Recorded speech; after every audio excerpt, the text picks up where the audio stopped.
우리는 나이가 들어가면서 무릎이 아파서 움직이기 어렵고 운동도 제대로 못하고 침과 물리치료, 소염진통제를 복용하면서 하루하루를 보내는 분들이 많습니다. 그러다 무릎 수술을 하기 적절한 나이인 70세 전후가 되면 수술을 권유받는 실정입니다. 수술받기 전에 효과적인 새로운 방법이 없을까요? 있습니다. 수술, 진통제 없이 관절염을 치료할 수 있습니다. 먼저 이 도서를 주목하시길 바랍니다. 어떤 관절염도 완치할 수 있는 기적의 삶, 3요법. 저자 오창훈, 박영석. 편행곳 샘 앤 바커스. 수술 필요 없다. 소염진통제 필요 없다. 스테로이드 필요 없다.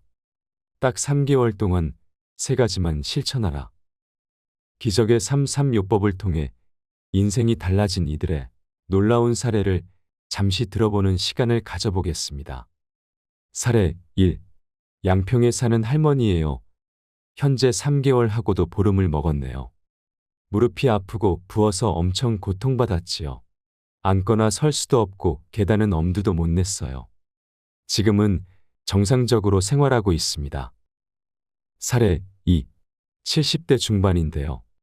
계단을 오를 때나 의자에 앉았다가 일어날 때 엉치가 너무 아팠는데 어느 날 계단을 그냥 오르지 뭐예요. 사례 3. 무릎이 아파서 걸어 다닐 때 약간 절고 찌르는 통증이 있었어요. 5에서 6개월 복용했더니 완전히 나아져서 마음껏 돌아다닐 수 있게 되었어요. 사례 4. 신기하네요. 양쪽 무릎 모두 심한 퇴행성 관절염으로 7회차 프롤로 주사를 맞고 있어요.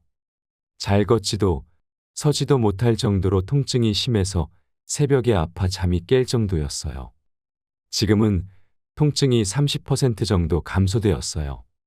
이 정도만이라도 쭉 살 수 있으면 좋겠어요. 사례 5. 대퇴부가 몇 개월 전부터 아파서 잘 걷지도 못했는데 원장님이 알려주신 방법을 따랐더니 완전히 치료될 것 같아요. 널리 알리고 싶어서 댓글 씁니다. 이 외에 여러분들이 효과를 보고 있다고 합니다. 이렇듯 관절염을 치료할 때는 연골보다 염증을 주목해야 합니다. 이제부터 어떤 관절염도 완치할 수 있는 기적의 3요법의 책 속으로 들어가 보도록 하겠습니다. 첫 번째, 3개월이면 관절염이 사라지는 3가지 약재와 복용하는 방법과 주의사항.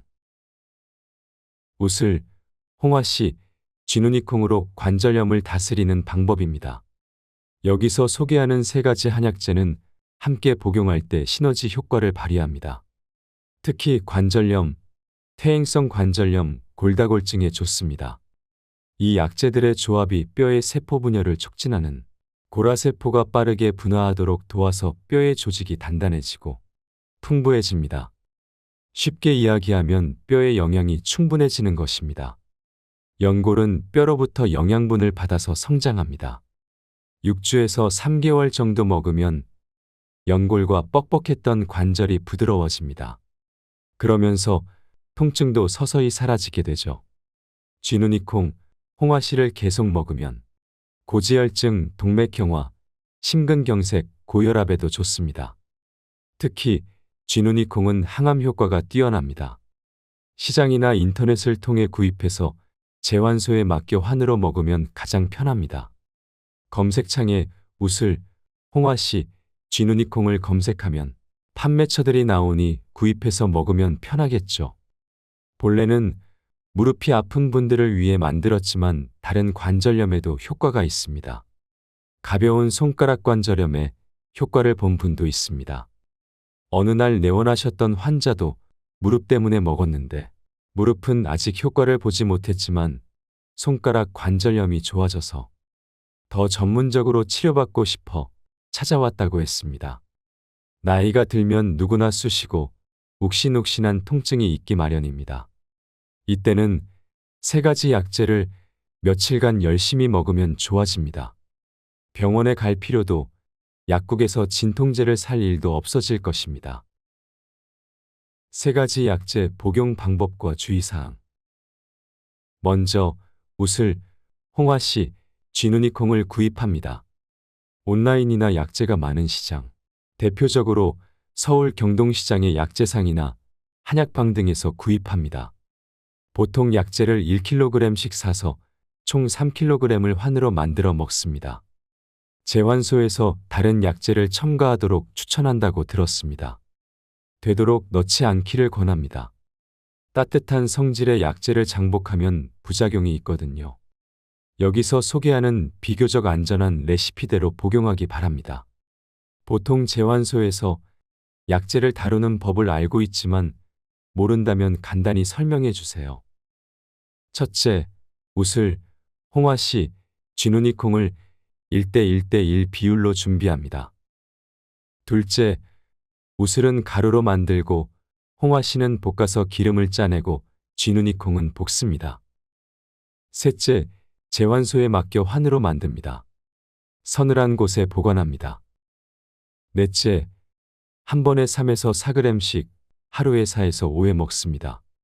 무게를 매번 측정할 수 없다면 어른 밥숟가락으로 반 스푼 먹으면 됩니다.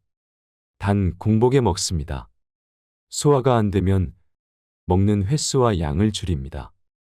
환으로 먹는 게 만성염증에는 가장 효과적이지만 끓여 먹는 방법도 있습니다. 치료 효과, 흡수 속도에 따라 효과의 차이가 있을 수 있습니다. 3가지 약재 끓이는 방법과 먹는 방법. 첫째, 웃을, 홍화씨, 쥐누니콩을 1:1:1 비율로 준비합니다. 둘째, 쥐누니콩은 볶아서, 홍화씨와 웃을은 원상태로 각각 3에서 4g씩 주전자에 넣습니다. 적당히 물을 넣고 끓입니다. 셋째, 처음에는 강불에 끓이다가 펄펄 끓기 시작하고 15분 뒤 약불에 2시간을 뭉근하게 끓입니다. 하루 분량이 나옵니다. 약재를 각각 21에서 28g씩 넣고 일주일 분량을 한꺼번에 끓여서 냉장고에 보관했다가 꺼내 먹으면 편합니다. 넷째, 하루에 500ml씩 데워 마십니다. 내 몸에 맞게 복용하기. 평소 변비와 소화 불량이 있다면 1개월 정도만 먼저 먹어보고 더 불편해지지 않으면 꾸준히 먹어도 괜찮습니다. 소화 불량이 심하면 귀누니콩을 빼고 2가지 약재로만 환을 만들고 쥐누니콩은 볶아서 먹거나 밥을 지어 먹습니다. 임신 중이거나 수유 중일 때는 먹으면 안 됩니다. 또한 소염진통제를 끊고 스테로이드 주사는 맞지 않으면서 먹어야 효과가 있습니다. 소염진통제는 염증반을 억제하고 3가지 약재는 염증 반응을 돕기 때문입니다. 통증이 가라앉으면 서서히 복용 횟수를 줄입니다. 어느 날 갑자기 통증이 생기면 1에서 2주 정도 열심히 챙겨 먹습니다. 모든 관절염이 3가지 약재만으로 호전되면 좋겠지만 한계가 있는 것은 사실입니다. 관절에 열감, 부종, 찌르는 듯한 통증, 밤에 더 아픈 통증, 장기간 반복적으로 소염진통제를 복용했다면 치료적 개입이 필요합니다. 두 번째, 타타타, 아픈 부위를 때리면 낫는다. 우리는 아프면 아픈 부위를 막 때렸습니다. 어깨가 아프면 본능적으로 어깨를 때리고 무릎이 아프면 무릎을 콩콩콩 때렸습니다.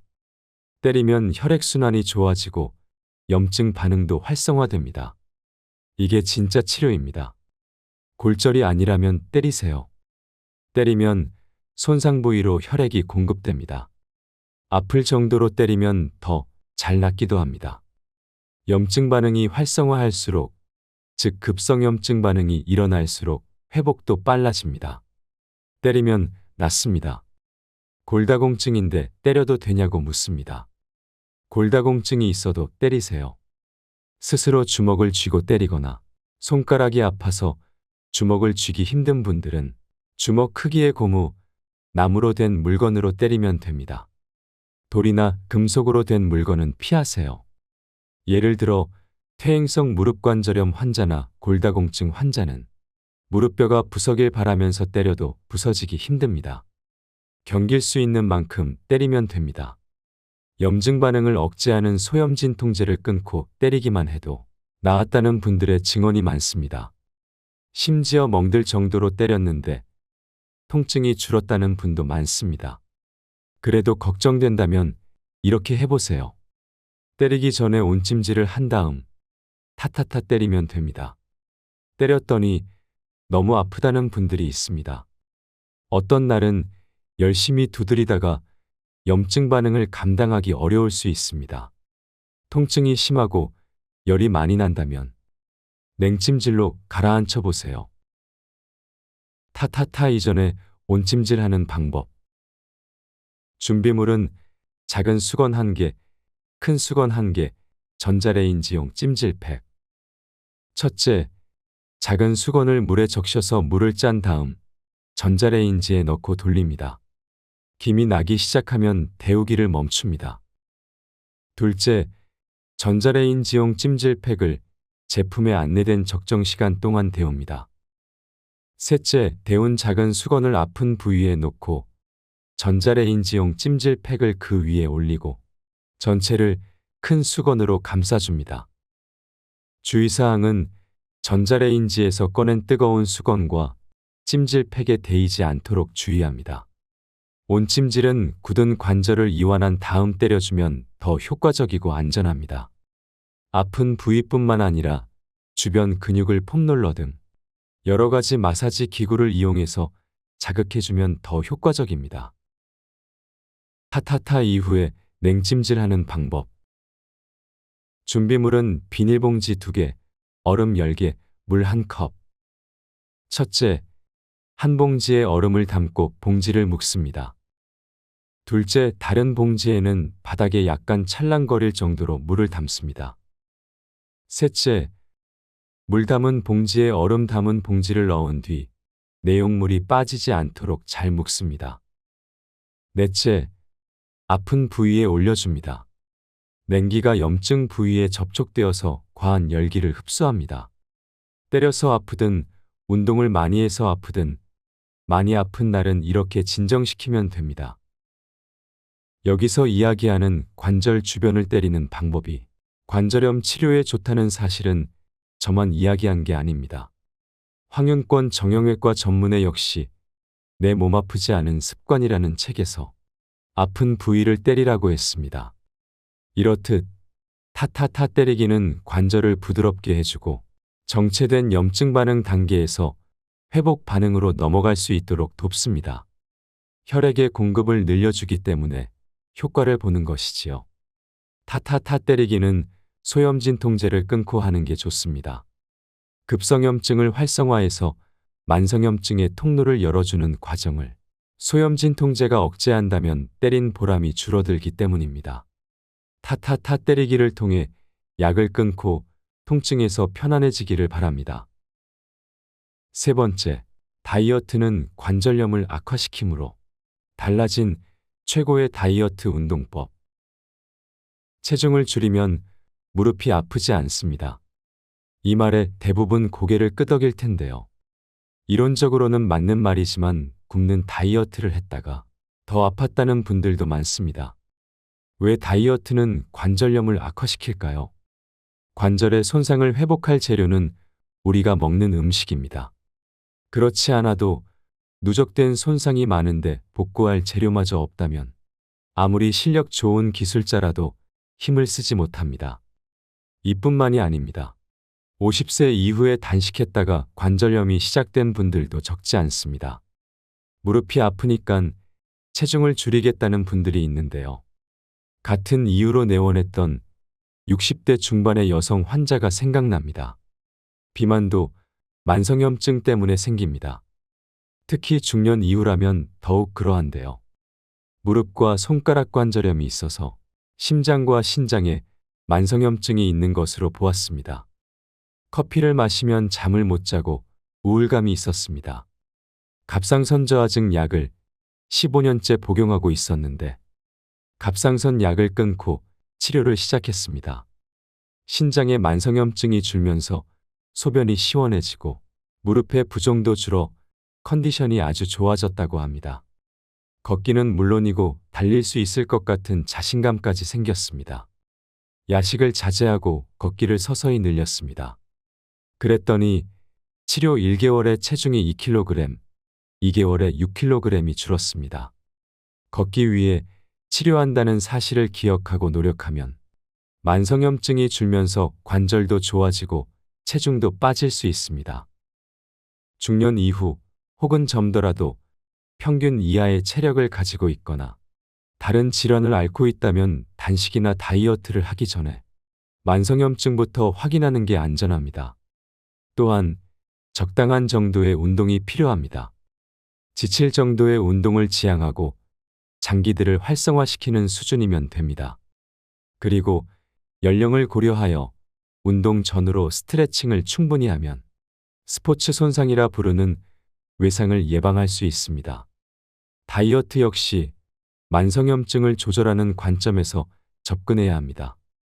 여기서 운동법 하나 추천드리면 인터벌 운동을 권합니다.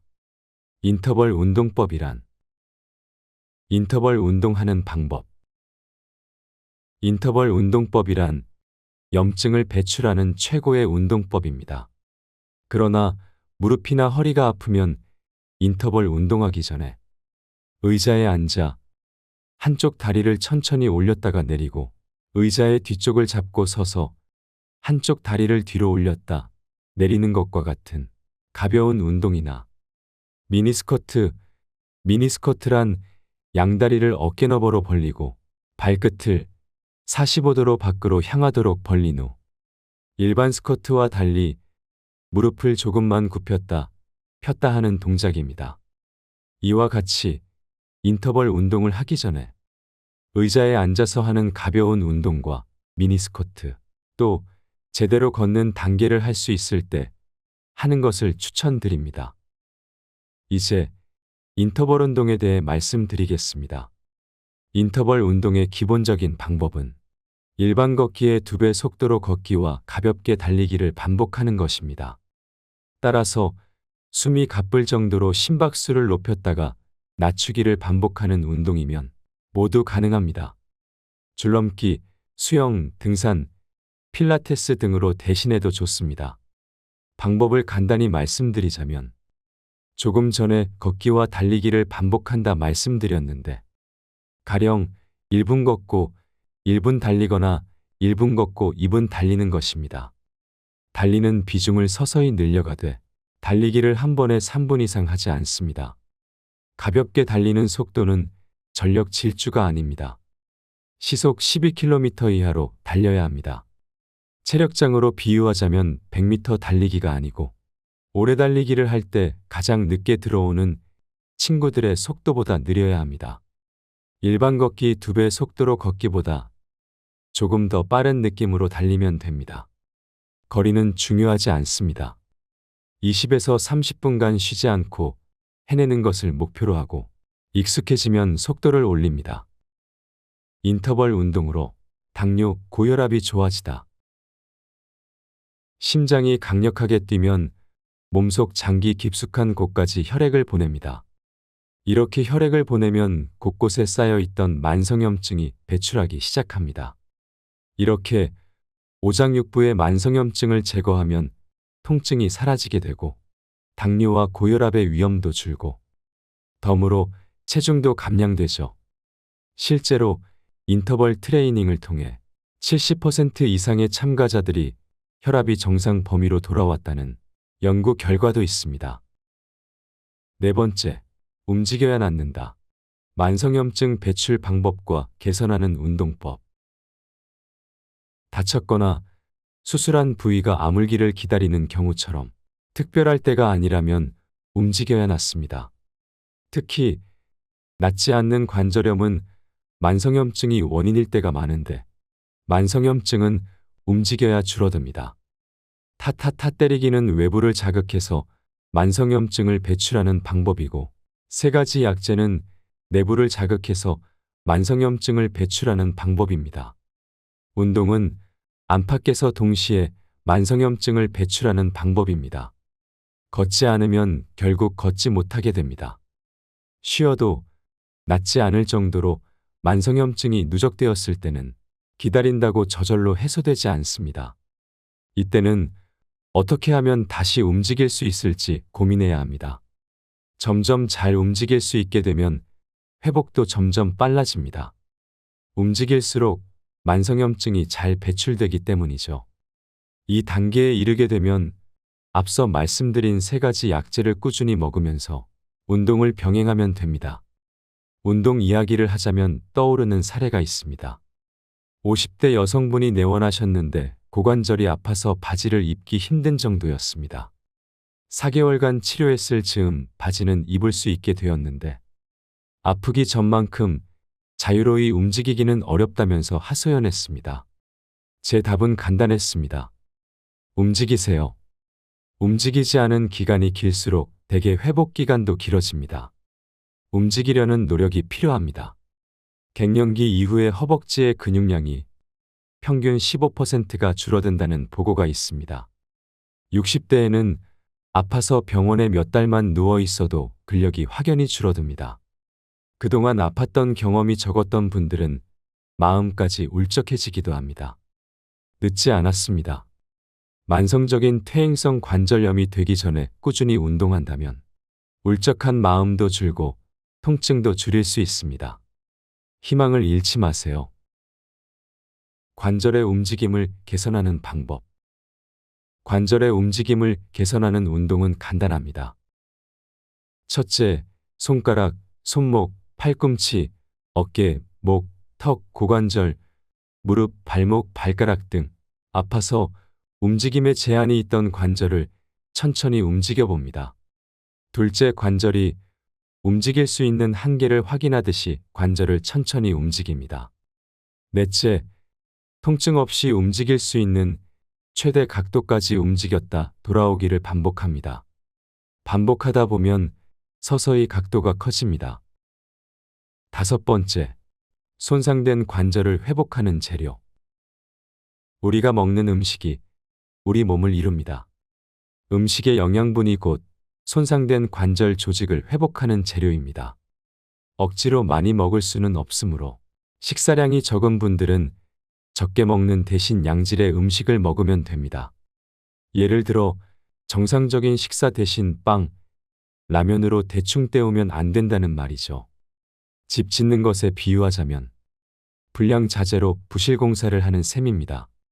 관절 여기저기가 아픈 분들은 음식에 대해 많이 질문하는데요. 가장 중요하면서도 기본적인 사항을 정리하면 다음과 같습니다.